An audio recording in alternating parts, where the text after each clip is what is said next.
अच्छी बात है, 10 वर्ष के बाद इलेक्शन हुए हैं और फ्री एंड फेयर इलेक्शन हुए, बिना कोई दुर्घटना के इलेक्शन हुए, बहुत बड़ी बात है।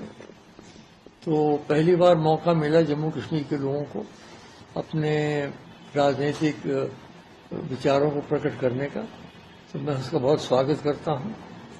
और उमर अब्दुल्ला को भी मेरी शुभकामना है कि जो उन्होंने सरकार बनाई है वो सफल रहे। और अब अगला जो है, अगली हमारी इच्छा है स्टेटहुड की, वो यथाशीघ्र होना चाहिए, क्योंकि जम्मू कश्मीर एक साधारण स्टेट नहीं थी, बड़ी प्रमुख स्टेट थी। कहते थे मुकुट है भारतवर्ष का, लेकिन वो मुकुट आज स्टेट भी नहीं रही, यूनियन टेरिटरी बन गई है। तो अब समय आया है, सुप्रीम कोर्ट ने भी कहा है, भारत सरकार ने भी कहा है कि यथाशीघ्र स्टेटहुड वापस दी जाएगी। आशा है वो जल्द से जल्द हो जाएगी। सर, किस तरीके आप देखते हैं, क्योंकि ये इंडिया गठबंधन का एक जो है प्रयास दिखाई दे रहा है, एक सब साथ में है, लेकिन आज कांग्रेस की किसी नेता ने शपथ नहीं ली, कांग्रेस की तरफ से कोई भी मंत्रिमंडल में अभी तक शामिल नहीं हुआ है। खबरें इस तरीके की है कि कांग्रेस चाहती है कि एक सम्मानजनक सीटें मिले और सम्मानजनक तौर पे जो है उनको सीटें मिले, वो ये देख रहे हैं कि उनको सम्मानजनक तौर पे जो है मंत्रिमंडल में जगह मिले। अब देखिए, मैं कांग्रेस प्रवक्ता तो हूं नहीं, व्यक्तिगत रूप से तो मैं ये कह सकता हूं कि ये तो कांग्रेस नेतृत्व निर्णय करेगी। सीटें तो बहुत कम है कांग्रेस, 6 सीटें हैं केवल, और उनके बिना भी फारूक अब्दुल्ला का बहुमत है। तो कांग्रेस उसमें शामिल होना चाहती हो कि नहीं चाहती, ये तो नेतृत्व निर्णय करेगी इसके बारे में। अभी तक नहीं किया है क्या उन्होंने? अभी तक आज मंत्रिमंडल में जो चेहरे शामिल हुए हैं जिन्होंने शपथ ली, उसमें कांग्रेस की कोई नेता नहीं है। और बात ये कही जा रही है कि कांग्रेस सरकार में रहेगी लेकिन आउटसाइड सपोर्ट रहेगा। हो सकता है, वो भी हो सकता है। जो भी हो, सरकार स्थायी रहनी चाहिए, बड़ी बात ही है। ये जो सरकारें टूटती रहती हैं घड़ी घड़ी पे स्टेटों में, ये अच्छी नहीं है। बड़ी मुश्किल से ये इलेक्शन हुआ है, तो ये स्थायी सरकार होनी चाहिए।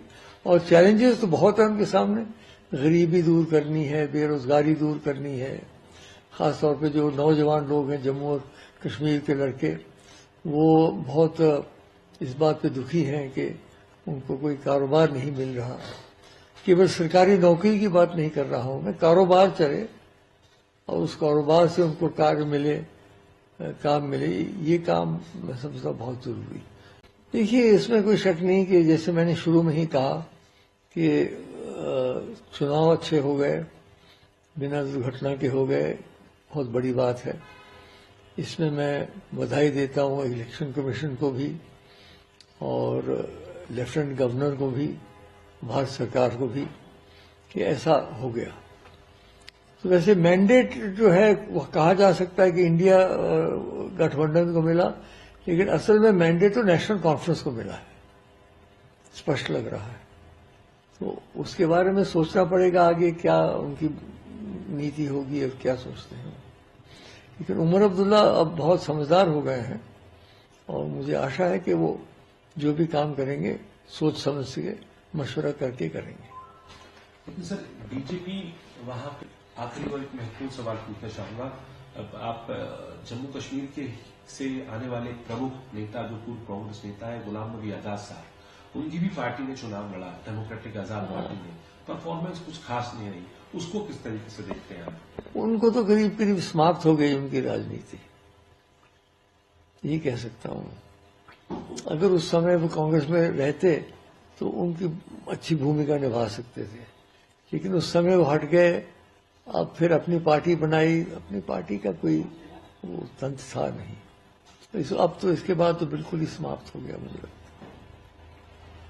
है। हर एक आदमी को रिटायर भी करके बैठना चाहिए। मैं देखिए आराम से बैठा हूं, मैं किसी पद में नहीं हूं, लेकिन जरूरी नहीं कि सारी उम्र आदमी पद में ही रहे।